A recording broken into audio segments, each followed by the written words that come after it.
विकास कौन कर रहा है? कर रहा है विकास के अगर कोई कर रहा है तो आप भारतीय जनता पार्टी के देन है और देश के आदरणीय प्रधानमंत्री मोदी जी के ये सौभाग्य कहिए कि इस देश के प्रधानमंत्री मोदी जी हैं।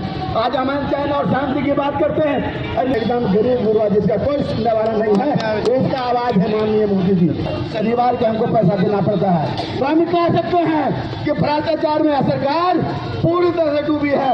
एक पल भी सरकार के रहने का अधिकार नहीं है। बहुत बोलते समय नहीं है। विकास के मुख्य धारा से जोड़ा नहीं जा रहा बल्कि भ्रष्टाचार को और बढ़ावा दिया जा रहा है। आप देखेंगे कि भाजपा सरकार ने किस प्रकार से भ्रष्टाचार पर लगाम रखा हुआ था।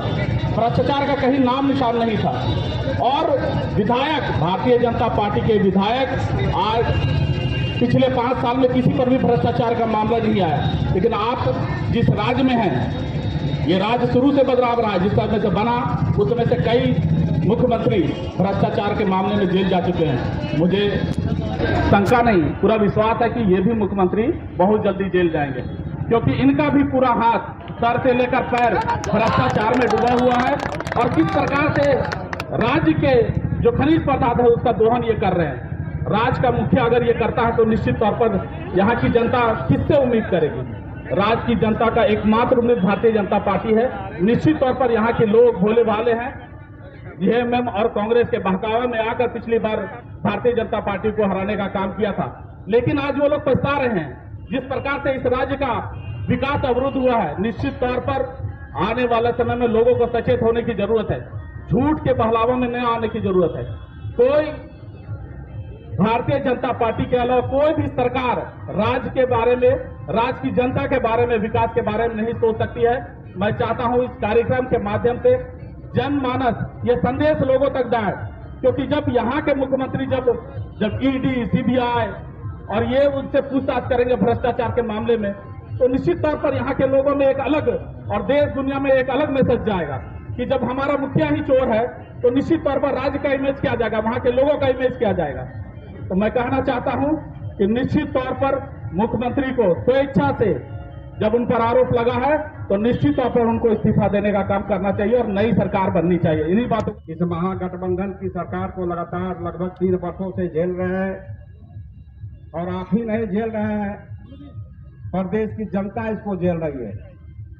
आज जन जन का एक ही आवाज आ रहा है कि यह सरकार को, जो सरकार भ्रष्टाचार का आकंठ डूबी हुई है, चाहे वह कोयला का क्षेत्र हो, चाहे वह बालू का क्षेत्र हो, चाहे वह पत्थर का क्षेत्र हो, चाहे वह वन का मामला हो, हर क्षेत्र में यह सरकार भ्रष्टाचार फैलाए हुए है। आज इनके पदाधिकारी इनके शोषण और जुल्म से तंग और तबाह हैं। आज जब एक जिला का जिलाधिकारी एसपी का ट्रांसफर पोस्टिंग में भारी मात्रा में रिश्वत लेकर के उनको ट्रांसफर पोस्टिंग किया जा रहा है, जब मुख्यमंत्री आज ईडी के पास जा रहे हैं। अब सबको पता है यह सरकार जब 100 दिन का 1000 दिन का उत्सव मना रही थी तो कैसे आप देखें प्रेस मीडिया के माध्यम से 1000 करोड़ का घपला घोटाला साहेबगंज जैसे एक पिछड़े हुए जिला में होता है। इसी प्रकार पूरे जिलों में, जहां वह चतरा का मामला हो, धनबाद का मामला हो, जहां जहां कोयलांचल है, जहां जहां कोलवरियां हैं, वहां पूरा लूट मचा हुआ है। आज इनके मंत्री, कुछ मंत्री इनके ऐसे भी हैं तो बोलते हैं अगर मंत्री बने हैं और 1000 करोड़ नहीं कमाएंगे तो मंत्री बनने का कोई फायदा नहीं। आप कल्पना कीजिए मेरे भाइयों, जब मंत्री ऐसे ऐसे मंत्री इस भाव से सरकार चला रहे हैं तो प्रदेश का क्या हाल हो सकता है। हम आग्रह करना चाहते हैं, भारतीय जनता पार्टी जब से महागठबंधन की सरकार बनी है, लगातार विभिन्न कार्यक्रमों के माध्यम से इस सरकार को चेताने का काम कर रही है कि आप सुधरो। और आज यह सरकार, आप देख रहे हैं किस प्रकार, चाहे वह आईटी का मामला हो, चाहे सीबीआई का मामला हो, चाहे ईडी का मामला हो, सरकार के अधिकांश मंत्री अब चक्कर लगाने वाले हैं इसलिए इस मंच के माध्यम से हम माननीय मुख्यमंत्री जी को कहना चाहते हैं कि माननीय मुख्यमंत्री जी, हठ धर्मिष्ठता को छोड़िए और आप स्वच्छता त्याग पर दीजिए, अपने बीच के अच्छे लोग को आप सरकार में बैठा दीजिए। लेकिन आपके जैसा भ्रष्ट सरकार और भ्रष्ट व्यक्ति पहली बार झारखंड के धरती में, झारखंड के सम्मानित पद पर बैठने का काम किया है। मेरे मित्रों, यह सरकार और इसके लोग पूरा लूट में मशगूल है। अभी हमारे और भी वक्ता हैं और हमें भी समय का आभास है, बोलने का क्रियाकलाप है, इससे सब अनभिज्ञ हैं। प्रेस मीडिया के माध्यम से प्रत्येक दिन भ्रष्टाचार का ही मामला आता रहता है। इसलिए मैं ज्यादा नहीं बोलते हुए आप तमाम बजरंगी कार्यकर्ताओं को मैं जनता पार्टी झारखंड सरकार के खिलाफ राज्य के कोने कोने में आंदोलन चला रही है और स्पष्ट रूप से हम ये मांग कर रहे हैं कि भ्रष्ट हेमंत सोरेन गद्दी छोड़ो। एक आरोप आप बार बार लगा रहे हैं हम लोगों पर कि भाई आप लोग कह रहे हैं कि आप लोगों को ईडी का पहले कैसे पता चल जाता है। उनका कहना है कि सीबीआई ईडी हम ही को क्यों पकड़ रही है। मैं ये कहना चाहता हूं कि माननीय मुख्यमंत्री जी, राज्य के अंदर एसीबी तो आपके अंदर है। आपको अगर शक है कि भारतीय जनता पार्टी का कोई कार्यकर्ता, कोई नेता अगर भ्रष्ट है, तो मैं आपको चुनौती देता हूं कि आप हम लोगों के खिलाफ जांच की कार्रवाई शुरू करें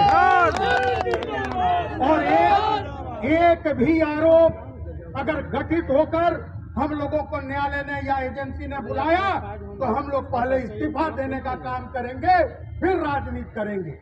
लेकिन आप बार बार रोना रो रहे हैं कि केंद्र की सरकार आपको परेशान कर रही है। अरे एक बात बताइए, केंद्र की सरकार परेशान कर रही है तो ईडी के कार्यालय में आप 10 घंटा क्या किए बैठ के? 10 घंटा में ये तो ईडी नहीं पूछा होगा कि आप क्या खा रहे हैं, क्या पी रहे हैं, झारखंड का मौसम कैसा है। यानी इतने पर्याप्त सबूत हैं कि 10 घंटा में भी उसका जवाब आप नहीं दे सके, इतनी बड़े घोटाले हैं। इसलिए ये किसका हक मार रहे हैं? आज जब कहा गया कि कोयले की चोरी हो रही है, मित्रों आप याद रखिए कि जब आदरणीय प्रधानमंत्री नरेंद्र मोदी जी ने सत्ता संभाली तो कोयले का जो रॉयल्टी होता था वो रॉयल्टी पहले प्रदेश को मिलता था। लेकिन आदरणीय मोदी जी ने विशेष व्यवस्था किया, district mineral foundation trust DMFT, और डीएमएफटी में यह प्रावधान किया कि जिस जिले में, जिस पंचायत में माइनिंग होगा, जहां कोयला निकलेगा, बालू निकलेगा, बॉक्साइट निकलेगा, लोहा निकलेगा, उसके लिए अलग से पैसा दिया जाएगा और उस पैसे से वहां का विकास होगा। इसलिए अगर कोयले की चोरी हो रही है तो ये चतरा जिला के निवासियों के हक को मार रहे हैं। आज जिले में 1100 करोड़ रुपया से अधिक जमा है, लेकिन पिछले 3 साल के अंदर सांसद विधायक हम लोग लगातार आवाज उठाते रहे, आपने मात्र 200 रुपए खर्च किए। पूरे जिले के अंदर लोगों को अनाज जो मिलना था 5 किलो, वो 5 किलो नहीं मिल रहा, कम मिल रहा है। और आप कह रहे हैं कि भारत की सरकार नहीं दे रही है। आपको ये जवाब देना होगा कि यह अनाज की चोरी में किसकी मिली भगत है।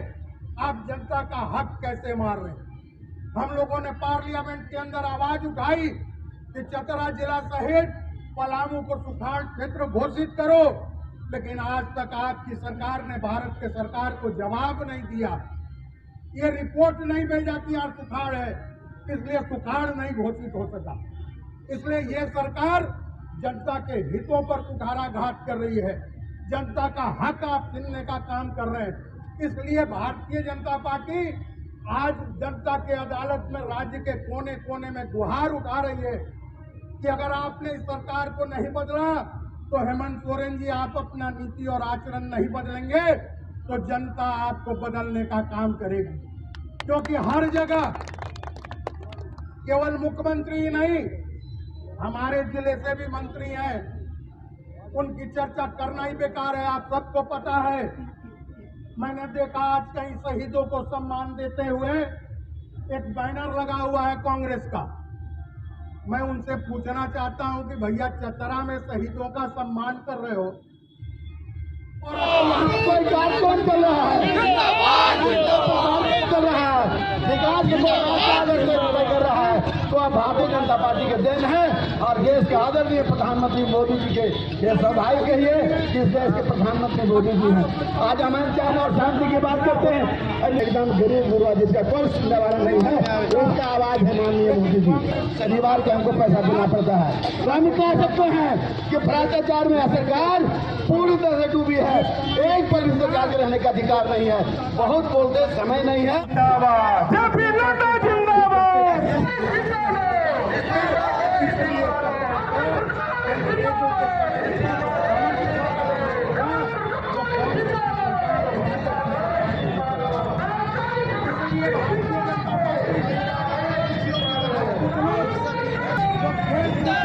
जिंदाबाद